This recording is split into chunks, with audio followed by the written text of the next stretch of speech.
What? What? What the hell is this? Harumph. I didn't get a harumph out of that guy. Give the governor harumph. Harumph! You watch your ass. I see you shiver with anticipation.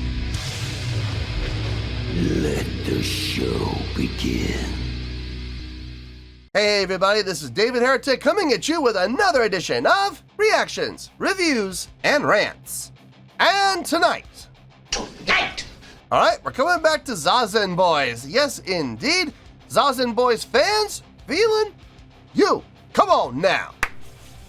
Here we go. Before we go any further, for those of you who are feeling inclined to doing all the clicks and the likes and the bibbidi-bibbidi-bob, do me a favor before you do all that stuff. Please watch the whole video first, okay? Give me a chance to actually earn those clicks and likes.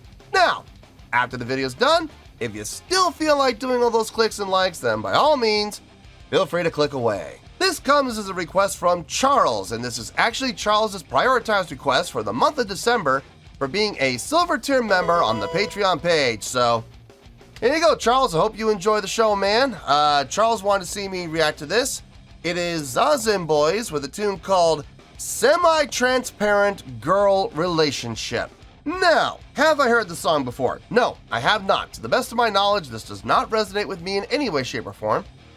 However, there's always a possibility I may have heard the song in passing and I just don't realize it. So as always, if I start listening to the song and I suddenly go, wait a second, I recognize this song, I'll let you know. That's the truth. You know me, I'm going to be honest with you guys. This was posted by Synchronicity Festival, okay? And the video has 319,000 views. It'll get you there. Other than that, there's really nothing else I have to say. A link to the original video will be down below in the video description for your viewing pleasure at your leisure. Let's get started. What do you say? Are you ready? Are you ready? Because here we go. All right, here we go. Zazen Boys. No idea. At Synchronicity 21 Autumn Live. Cool. All right, let's do this. All right, boy, let's do this.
Oh, exactly 2 minutes. Nice.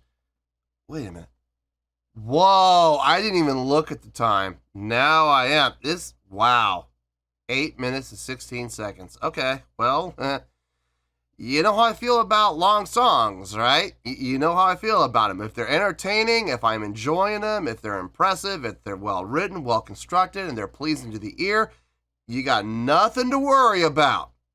If I'm bored, if they're not well constructed songs, if they're poorly written, ill conceived, poorly executed, then I'm going to tear them to shreds, and I'm going to have absolutely no regret doing it. So That's the truth. interesting. Doing this feel for 8 minutes, I don't know how this is going to go. I really don't.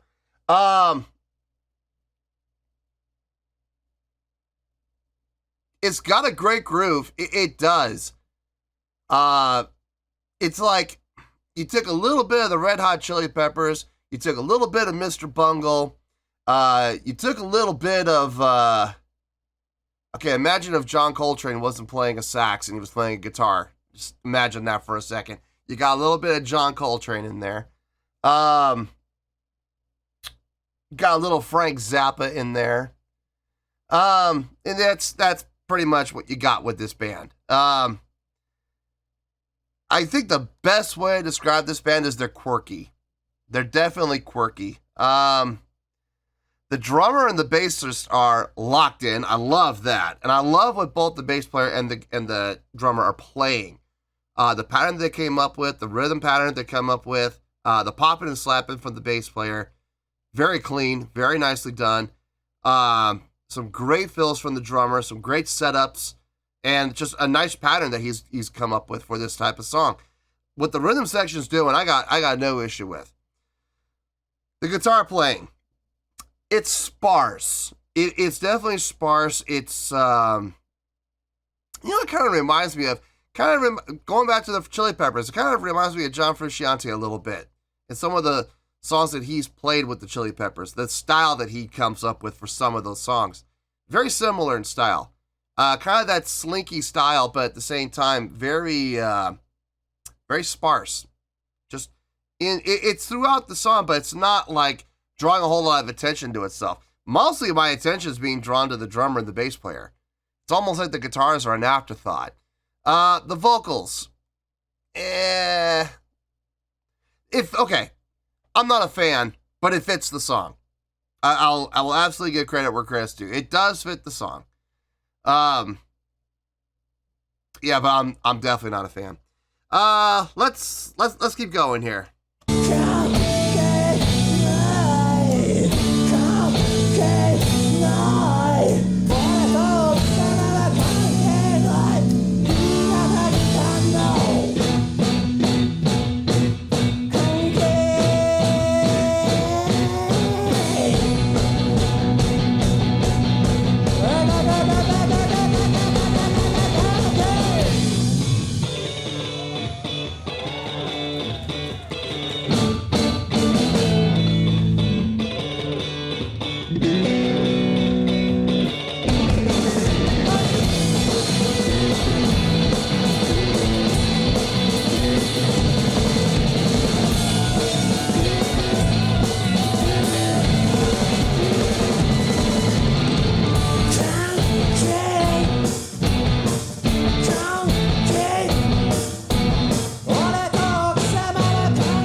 Nice little change up.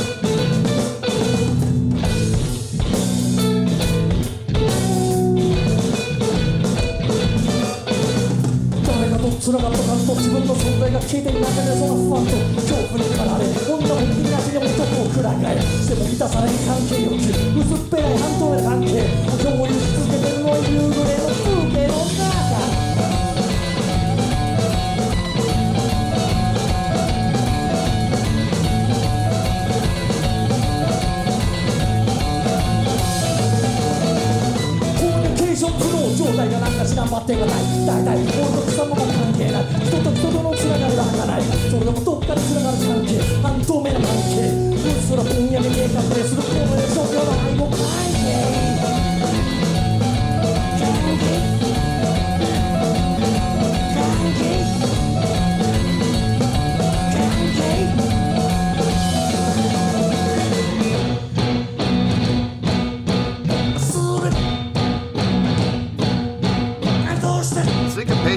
clean. Yep, everybody's right on the downbeats.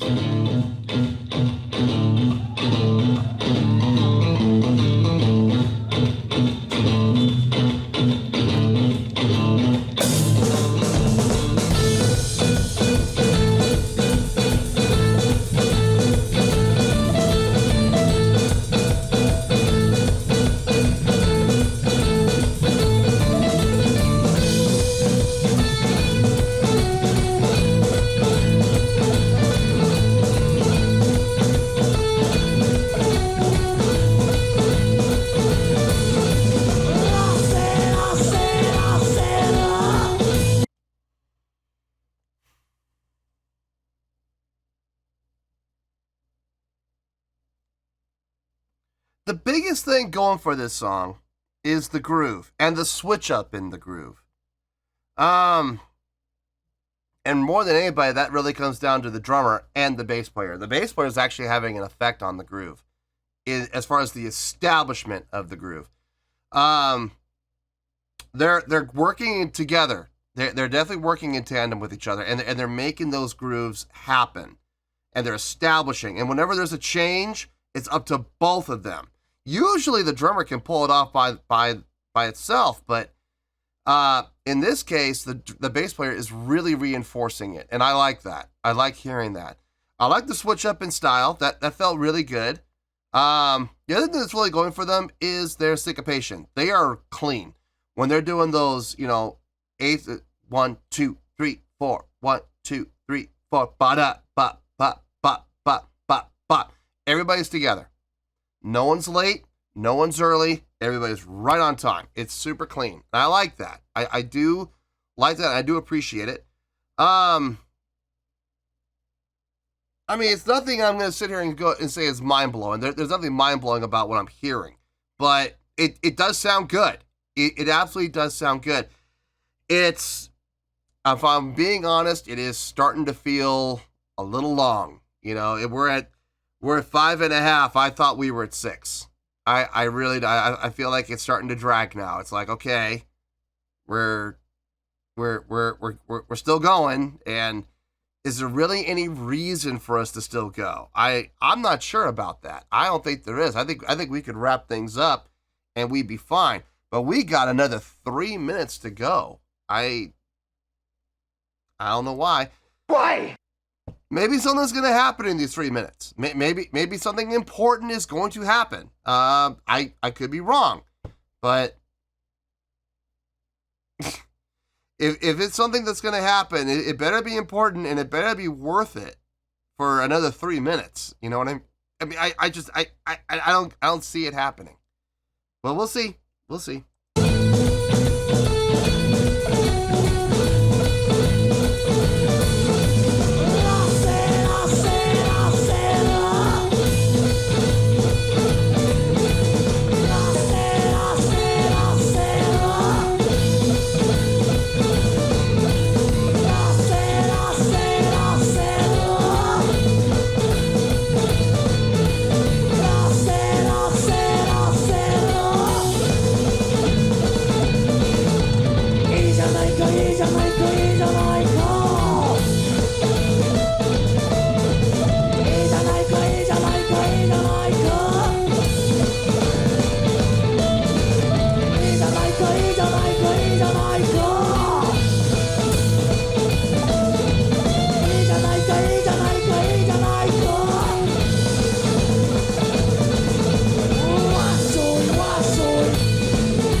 I mean,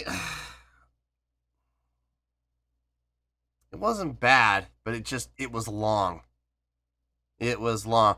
That 8 minutes, yeah, it felt right. Actually, no, that's not true. It felt longer. It did. It dragged. I don't know, man. I don't know how this is going to go. Let me get my thoughts together. I'll see you in the review, and we'll talk about it. Well, there you go, folks. That was Zazen Boys with Semi-Transparent Girl Relationship. This was a request from Charles. And this was actually Charles's prioritized request for the month of December for being a Silver Tier member on the Patreon page. So, there you go, Charles. Hope you enjoyed the show, man. Oh, boy. Look. No, you know what? I'm gonna save it all. I'm gonna save it all. Let's start with the score first. Yeah, why not? All right, on a scale of 1 to 10, I'm gonna give that a 7.2. Yep, 7.2. I feel good about that score. Let me tell you why. Why? Okay, let's be honest here. Was it a long song? Yes. Yes, it was. Did it feel long? Yes. Yes, it did. Did it feel longer than it actually was? Okay, the song was 8 minutes and 16 seconds. Now, if I'm being honest, it did feel longer than that, but not a lot longer. Like, it didn't feel like it was 12 or 13. It did feel like it was about 9.5, somewhere in there. So, did it feel longer than it actually was? Yeah. Did it drag? Yes. But it wasn't a horrible drag. You know what I mean? Did that go into account with the score? Yes, it did. It absolutely did, but it didn't affect the score as much as you might think. It only knocked it down like, I don't know, 0.2, maybe 0.2. It's not like it took it out of the 8s and put it down into the 7s. No, that didn't happen. No, but it did knock it down a couple of tenths. So, yeah, it did have an effect, but not a lot. It could have been worse. It could have been a lot worse, okay? So, it wasn't horrible. There were some good things happening within the song. There were. And the funny thing is, I would say 90% of it revolved around the rhythm section. Don't get me wrong, the guitar playing was nice. It was nice, but to me, it wasn't. There was nothing impressive happening within the guitars at all. I mean, it sounded good, but if you're gonna ask me if I have my mind blown by anything that either the guitar players was doing, I'm gonna say no. It was slinky style playing, very reminiscent of like John Frusciante. The guitar main melodic lines, very reminiscent. I know this may be a bit of a stretch for a lot of people, but imagine if John Coltrane wasn't playing a sax. Imagine if he was playing a guitar instead. Now imagine some of the songs that we've heard from John Coltrane, not on the channel, but imagine some songs that you've heard from John Coltrane in the past, or even Bird, maybe even Charlie Parker. You know, we could even go that route too. Imagine some of the songs that we've heard from either one of these gentlemen, and imagine him playing those exact same notes on a guitar instead. It was out there. It was a little out there, but it still felt good. It would always come around and resolve. So a little out there, yes. A little distracting, yes, at times. But at the same time, it would always come back around and it'd always end in a nice spot. So you can't really knock it a whole lot. And it was good playing. It wasn't dirty playing. It wasn't slop. It was clean and accurate playing. So I'll give it that too. Vocally, I mean, it fit the song. It was conducive to the song. Yes, it was. Absolutely. It made sense. I'm just not a fan of it. I'm just not a fan of his vocals, man. I'm just not. But they do fit within the context of the song and they do work. So I will acknowledge it. The big thing for me was the rhythm section. Bass player, drummer. They were tight. They were locked in with each other, and they really did a great job complementing each other when it came to establishing the groove, wherever the groove went. And we had some changes in the groove.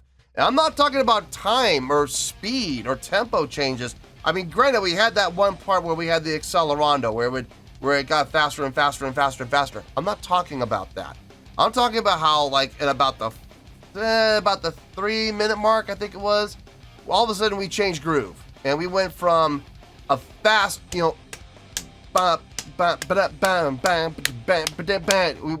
brought it down. And it wasn't quite so active. It was a little more laid back, especially in the bass playing. The popping and slapping disappeared, and it became just, pedal note, root note, still rhythmic, but no longer popping and slapping on the roots of the 7 and 8. Just roots, but still rhythmic, still tight, and still well established. Now the groove changed up, and they both worked on that. They both helped that happen. So it wasn't like it was all the drummer, which usually is what it really comes down to, is the drummer. But in this case, the bass player was reinforcing what the drummer was setting up and adding to it. And I'll be honest with you, I was trying to imagine that same groove being established the way that it was without the bass player's assistance. Would it have worked? It would have worked, but I don't think it would have been nearly as prominent. It would have been nearly as effective. So the bass player and the drummer did a great job working together. The other thing that was really nice to hear was the syncopations. When you hear all four together on those hits. Bow, bow, bow, bow, bow, bow, bow, bow. Just all just hitting together at the exact same time. No one was early. No one was late. Everybody was right on it. And I gotta give credit, man. It was clean. Every single time they did that, it was clean. Other than that, there's really not a whole lot other things to talk about. It's a nice groove song. Like I said, I was getting vibes of like Mr. Bungle meets Red Hot Chili Peppers, meets, like I said, Coltrane, John Coltrane, or even Charlie Parker, sure. I'm gonna throw another band in there, Fish, or maybe the Grateful Dead. Just this felt like a jam song more than anything else. And there's nothing wrong with that. I know there's definitely an audience for that. There's definitely a demographic for that, a segment of people who enjoy songs like this. I'm not one of those people, especially when it goes on for 8 minutes. It did go a couple of places, and that was nice, but I don't know, man. I feel like they could have wrapped this whole song up in like 6 minutes, and we would have been fine. I think the message would have been given, and we could have saved ourselves 2 minutes. But whatever, it's fine. 7.2. It is a really good score. I don't really have an issue as far as what was played. I mean, it all sounded good. My biggest issue is the length, in all honesty. So anyway, 7.2. It's a really good score for what I feel is deep down, it is a really good song. So, 7.2, final score, I have spoken. Well, that's going to do it for this edition of Reactions, Reviews, and Rants. Hope you all enjoyed the show. Hopefully I was able to entertain you. If I was able to put a smile on your face and brighten your day, I did my job, and I'm so glad I could do it. If you guys feel like joining the fan base, go ahead and click on that button down there. If you guys want to like the video, go ahead and like the video. If you guys want to ring the bell, go ahead and ring the bell. It honestly doesn't make any difference at all to me, but if you guys feel like doing these things, then by all means, feel free to do so. Well, that's going to do it for tonight, folks. Thank you very much for watching, and as always, this is David Heretic signing off, reminding you to stay fabulous and support each other. Later. Peace.